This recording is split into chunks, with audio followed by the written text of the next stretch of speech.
কোন আসন থেকে প্রার্থী হচ্ছেন রেজা কিবরিয়া? বাংলাদেশের রাজনীতিতে বরাবরই চমক ড রেজা কিবরিয়া।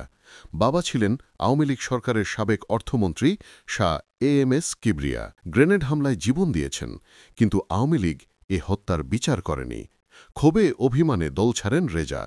শেষ পর্যন্ত আবারও চমক দেখিয়ে বিএনপিতে যোগ দিলেন রেজা কিবরিয়া। ১ ডিসেম্বর গুলশানে বিএনপির চেয়ারপারসনের রাজনৈতিক কার্যালয়ে দলটির মহাসচিব মির্জা ফখরুল ইসলাম আলমগীরের হাতে ফুল দিয়ে আনুষ্ঠানিকভাবে বিএনপিতে যোগদান করেন রেজা কিবরিয়া। যোগ দিয়ে রেজা কিবরিয়া বলেন, বিএনপিতে যোগ দিতে পেরে আমি গর্বিত। আমি আজকে আনুষ্ঠানিকভাবে বিএনপিতে যোগদান করেছি। বিএনপির ৩১ দফার আলোকে রেজা কিবরিয়া বাংলাদেশ গঠন ভূমিকা রাখতে পারবে বলে উল্লেখ করেছেন মির্জা ফখরুল।